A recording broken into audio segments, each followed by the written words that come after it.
ನಮಸ್ಕಾರ, ಕನ್ನಡ ಒನ್ನಿಗೆ ಸ್ವಾಗತ. ನಾನು ಭಾಗ್ಯನಾರಾಯಣ ಬೊಗ್ಗುವರುಪು. ಪಹಲ್ಗಾಮ್ ದಾಳಿಯ ಹಿನ್ನೆಲೆಯಲ್ಲಿ ವಕ್ಫ್ ಅದರ ನೆರಳಲ್ಲಿ ಏನಾದರೂ ಎಫೆಕ್ಟ್ ಆಗುತ್ತಾ? ವಕ್ಫ್ ತಿದ್ದುಪಡಿ ವಿರುದ್ಧ ಏನು ಸುಪ್ರೀಂ ಕೋರ್ಟ್ನಲ್ಲಿ ಕೇಸುಗಳಿದ್ದಾವೆ, ಅದು ಏನಾದರೂ ಎಫೆಕ್ಟ್ ಆಗುತ್ತಾ ಅನ್ನುವಂತಹ ಆತಂಕ ಈಗ ಕೆಲವರಿಗೆ ಕಾಡೋದಕ್ಕೆ ಶುರುವಾಗಿದೆ. ಅದಕ್ಕೆ ಕಾರಣಗಳು ಸಹ ಇದೆ.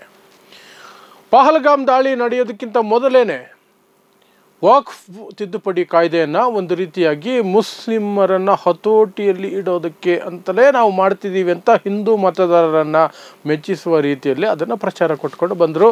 ಅದರ ವಿರುದ್ಧ ಸುಪ್ರೀಂ ಕೋರ್ಟ್ಗೆ ಹೋದಾಗ ಸುಪ್ರೀಂ ಕೋರ್ಟ್ ಆ ಅರ್ಜಿಗಳನ್ನು ಪುರಸ್ಕರಿಸಿ ಸಾಕಷ್ಟು ವಿಚಾರಗಳನ್ನು, ಪ್ರಶ್ನೆಗಳನ್ನು ಎತ್ತಿತು.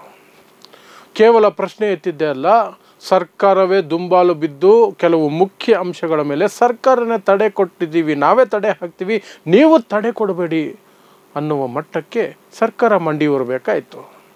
ಆ ಹಿನ್ನೆಲೆಯಲ್ಲಿ ಸುಪ್ರೀಂ ಕೋರ್ಟ್ ಮೇಲೆ ಮುಗಿಬಿದ್ದರು BJPಯವರು. ಸುಪ್ರೀಂ ಕೋರ್ಟ್ನ ಕೆಟ್ಟದಾಗಿ ಬಿಂಬಿಸಿದ್ರು. ₹2 ಭಕ್ತರು ಇರ್ತಾರಲ್ಲ, ₹2 ಎಂಜಿಲ್ ಕಾಸಿಗೆ ಇಡೀ ದೇಶನ ಒತ್ತಿ ಇಡುವಂತಹ ಮನಸ್ಥಿತಿಯವರು. ಅವರು ಸುಪ್ರೀಂ ಕೋರ್ಟನ್ನು ಸುಪ್ರೀಂ ಕೋರ್ಟ್ ಆಫ್ ಪಾಕಿಸ್ತಾನ್ ಅಂದರು. ಇದು ಸುಪ್ರೀಂ ಕೋರ್ಟ್ ಅಲ್ಲ, ಇದು ಸುಪ್ರೀಂ ಕೋರ್ಟ ಅಂತ ಕರೆದರು. ಸುಪ್ರೀಂ ಕೋರ್ಟ್ ಅಲ್ಲ, ಇದು ಶರಿಯಾ ಕೋರ್ಟ್ ಅಂತಲೂ ಕರೆದರು. ₹2 ಭಕ್ತರ ಗೋಳು ಆ ರೀತಿ ಆದರೆ ಅಧಿಕೃತವಾಗಿ BJP ಪಕ್ಷದ ಸಂಸದ ನಿಶಿಕಾಂತ್ ದುಬೆ ಸುಪ್ರೀಂ ಕೋರ್ಟ್ ಈ ದೇಶದಲ್ಲಿ ಧರ್ಮಗಳ ನಡುವೆ ಯುದ್ಧವನ್ನು ಹಚ್ಚುತ್ತಿದೆ ಅಂತ ಹೇಳ್ತಿದ್ರೆ, ಈ ದೇಶದ ಉಪರಾಷ್ಟ್ರಪತಿ, ಪಕ್ಷಾತೀತರಾಗಬೇಕಾದಂತಹ ಸಂವಿಧಾನಾತ್ಮಕ ಹುದ್ದೆಯಲ್ಲಿರುವಂತಹ ಉಪರಾಷ್ಟ್ರಪತಿ ಸುಪ್ರೀಂ ಕೋರ್ಟ್ನ ಅಟ್ಯಾಕ್ ಮಾಡಿದ್ರು. ಸುಪ್ರೀಂ ಕೋರ್ಟ್ ಸೂಪರ್ ಪವರ್ ಥರ ಕೆಲಸ ಮಾಡ್ತಿದೆ, ಸಂಸತ್ತಾಗ್ತಾ ಇದೆ, ಹಾಗೆ ಹೀಗೆ ನ್ಯೂಕ್ಲಿಯರ್ ಮಿಸೈಲ್ ಆಗ್ತಾ ಇದೆ ಅಂತೆಲ್ಲ ಹೇಳಿದ್ರು. ಇದೆಲ್ಲದರ ಮೂಲಕ ದೇಶದಲ್ಲಿ ಒಂದು ಮನೋಭಾವವನ್ನು ಸೃಷ್ಟಿ ಮಾಡೋಕ್ಕೆ ನೋಡಿದ್ರು. ಈ ಸುಪ್ರೀಂ ಕೋರ್ಟ್ ಹಿಂದೂ ವಿರೋಧಿ ಅಂತ. ಆದರೆ CJI ಆಗಿ ಈಗ ಕಾರ್ಯನಿರ್ವಹಿಸ್ತಾ ಇರುವಂತಹ ಸಂಜೀವ್ ಖನ್ನಾ ಇದ್ಯಾವುದಕ್ಕೂ ಬಗ್ಗೋ ಮನಸ್ಥಿತಿಯಲ್ಲಿರಲಿಲ್ಲ. ಖಡಕ್ಕಾಗಿ ನಿಂತ್ಕೊಂಡ್ರು, ಅರ್ಜಿಗಳನ್ನು ಪುರಸ್ಕರಿಸಿದ್ರು, ಅದಕ್ಕೆ ಬೇಕಾದಂತಹ ಒಂದು ರೀತಿ ಆದೇಶಗಳನ್ನು ಕೊಡೋದಕ್ಕೆ ಸಿದ್ಧವಾಗಿದ್ದರು. ಆದರೆ BJP ಪದೇ ಪ್ರಯತ್ನ ಮಾಡಿ BJP ಸರ್ಕಾರ ಅದನ್ನು ಮೇ 5ನೇ ತಾರೀಕು ಆದೇಶವನ್ನು ಕಾಯ್ದಿರಿಸುವ ರೀತಿಯಲ್ಲಿ ಮಾಡಿಟ್ಟಿದೆ. ಮೇ 5ನೇ ತಾರೀಕು ವಿಚಾರಣೆ ಇದೆ. ಅವತ್ತು ಆದೇಶ ಮಧ್ಯಂತರ ಆದೇಶ ಬರುವಂತಹ ಎಲ್ಲ ನಿರೀಕ್ಷೆ ಇದೆ. ಆದರೆ ಈ ನಡುವೆ ಮೊದಲೇ ಸುಪ್ರೀಂ ಕೋರ್ಟ್ ಮೇಲೆ ಒತ್ತಡ ಹೇರಬೇಕು, CJI ಸಂಜೀವ್ ಖನ್ನಾ ಅವರ ಮೇಲೆ ಒತ್ತಡ ಹೇರಬೇಕು ಅನ್ನೋ ಕಾರಣಕ್ಕೇ ಅವರ ಮೇಲೆ ಸಂಸದರು, ವೈಸ್ ಪ್ರೆಸಿಡೆಂಟು ದಾಳಿ ಮಾಡ್ತಿದ್ರೆ, ಈ ಕಡೆ ₹2 ಭಕ್ತರು ಆ ಮಟ್ಟಕ್ಕೆ ದಾಳಿ ಮಾಡ್ತಿದ್ರು. ಈಗ ಇನ್ನೊಂದು ಅಸ್ತ್ರ ಸಿಕ್ಕಿದೆ, ಪಹಲ್ಗಾಮ್ ದಾಳಿ. ಹಿಂದುತ್ವದ ಸೆಂಟಿಮೆಂಟನ್ನು ಇನ್ನಷ್ಟು ಕೆದಕಲಾಗ್ತಿದೆ.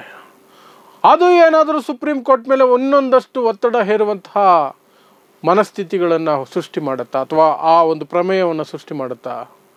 ಯಾಕೆಂದರೆ ಸುಪ್ರೀಂ ಕೋರ್ಟು ಒಂದು ಕಡೆ ಮೊದಲೇ ತನ್ನ ಮೇಲೆ ಆಕ್ರಮಣವನ್ನು ಸಹಿಸ್ಕೊಳ್ತಾ ಇತ್ತು, ಮೊದಲೇ ತನ್ನ ಮೇಲೆ ಆಕ್ರಮಣಗಳು ನಡೀತಾ ಇತ್ತು. ಆ ಒತ್ತಡಕ್ಕೆ ಸಿಲುಕುವಂತಹ ಸನ್ನಿವೇಶನೇ ಇದೆ. ಅದರ ಜೊತೆಗೆ ಈಗ ಪಹಲ್ಗಾಮ್ ಮುಸ್ಲಿಮರೇ ಮಾಡಿದ್ದು, ಮುಸ್ಲಿಮರೇ ಕೊಂದಿದ್ದು, ಹಿಂದೂಗಳನ್ನು ಕೊಂದರು, ಹಿಂದೂಗಳ ಹತ್ಯೆ ಆಯಿತು, ಹಿಂದೂ ಅಂದು ಸುಪ್ರೀಂ ಕೋರ್ಟ್ನ ಆಲ್ರೆಡಿ ಹಿಂದೂ ವಿರೋಧಿ ಅನ್ನುವ ರೀತಿಗೆ ಬಿಂಬಿಸುವ ಪ್ರಯತ್ನ ಮಾಡಿಟ್ಟಿರಬೇಕಾದ್ರೆ, ಈಗ ಸುಪ್ರೀಂ ಕೋರ್ಟ್ ವಕ್ಫ್ ತಿದ್ದುಪಡಿ ಪರವಾಗಿ, ಅಂದರೆ ವಕ್ಫ್ ತಿದ್ದುಪಡಿಯನ್ನು ವಿರೋಧಿಸಿ ಯಾರ ಅರ್ಜಿಗಳು ಹಾಕಿದ್ದಾರೆ, ಮುಸ್ಲಿಮರ ಪರವಾಗಿ ಏನಾದರೂ ಮಧ್ಯಂತರ ಆದೇಶ ಕೊಟ್ಟರೆ ಅದನ್ನು ಇನ್ಯಾವ ರೀತಿಯಲ್ಲಿ ಬಿಂಬಿಸ್ತಾರೆ ಅನ್ನುವಂತಹ ಒತ್ತಡದಲ್ಲಿ ಸುಪ್ರೀಂ ಕೋರ್ಟ್ ಸಿಲುಕುತ್ತಾ? ಅಥವಾ ಸಂಜೀವ್ ಖನ್ನಾ ಅವರು, chief justice of India Sanjeev Khanna ಅವರು ಆ ಒತ್ತಡಕ್ಕೆ ಬರ್ತಾರೆ? ಅವರ DNA ಚೆಕ್ ಮಾಡಿದ್ರೆ ಆ ರೀತಿ ಒತ್ತಡಕ್ಕೆ ಸಿಲುಕೋ ಸಾಧ್ಯತೆಗಳಿಲ್ಲ. ಅವರ ನಡವಳಿಕೆಯನ್ನು ಇಲ್ಲಿವರೆಗೆ ಗಮನಿಸ್ತಾ ಇದ್ದರೆ ಆ ರೀತಿಯ ಯಾವ ಒತ್ತಡಕ್ಕೂ ಅವರು ಸಿಲುಕೋ ಸಾಧ್ಯತೆಗಳಿಲ್ಲ. ಆದರೆ ಇದನ್ನು ಸಹ ಒಂದು ಅಸ್ತ್ರವಾಗಿ ಬಳಸ್ಕೊಳ್ತಿದ್ದಾರೆ. ಈಗ ಏನು ಮಾಧ್ಯಮಗಳು ಹಿಂದೂ ಮುಸ್ಲಿಂ ಅಂತ ಬಾಯಿ ಬಡ್ಕೊಳ್ತಿದ್ದಾರೋ ಅದರ ಉದ್ದೇಶ ಕೇವಲ ಪಹಲ್ಗಾಮ್ ದಾಳಿಯ ವಿಶ್ಲೇಷಣೆ ಮಾತ್ರ ಅಲ್ಲ, ವಕ್ಫ್ ತಿದ್ದುಪಡಿ ಕಾಯ್ದೆ ಇದೆಯಲ್ಲ ಅದರಕ್ಕೂ ಸಹ ಎಫೆಕ್ಟ್ ಆಗಬೇಕು, ಸುಪ್ರೀಂ ಕೋರ್ಟ್ ಮೇಲೆ ಒತ್ತಡ ಹೇರಬೇಕು. ಆ ಒತ್ತಡದ ಭಾಗವಾಗಿ ಇದನ್ನು ಸಹ ಒಂದು ಅಂಶವಾಗಿ ಬಳಸ್ಕೊಳ್ತಿದ್ದಾರೆ ಅನ್ನೋದು ನನ್ನ ಅಭಿಪ್ರಾಯ. ಸೊ ನೋಡೋಣ, ಮೇ 5ನೇ ತಾರೀಕು ವಿಚಾರಣೆ ಇದೆ. ಆವತ್ತು ಸುಪ್ರೀಂ ಕೋರ್ಟ್ ಯಾವ ಕಡೆ ವಾಲುತ್ತೆ ಅಥವಾ ತನ್ನ ತೀರ್ಪಿನಲ್ಲಿ ಮಧ್ಯಂತರ ಆದೇಶದಲ್ಲಿ ಏನು ಹೇಳುತ್ತೆ ಅನ್ನೋದು ಅವತ್ತು ಸ್ಪಷ್ಟ ಆಗುತ್ತೆ. ಆದರೆ ಅಲ್ಲಿಯವರೆಗೆ ನಿರಂತರವಾಗಿ ಸುಪ್ರೀಂ ಕೋರ್ಟ್ ಮೇಲೆ ಒತ್ತಡ ಹೇರುವಂತಹ ಈ ತಂತ್ರಗಾರಿಕೆ ಕುತಂತ್ರಗಾರಿಕೆ BJP ಮುಂದುವರಿಸ್ತಾನೆ ಇರುತ್ತೆ 5ನೇ ತಾರೀಕುವರೆಗೂ ಅನ್ನೋದು ಮಾತ್ರ ಸ್ಪಷ್ಟ. ಅಷ್ಟೇ. ನೋಡ್ತಾ ಇರಿ ಸಮಾಜಕ್ಕಾಗಿ ಕನ್ನಡ 1 ನ್ಯೂಸ್. ನಮಸ್ಕಾರ.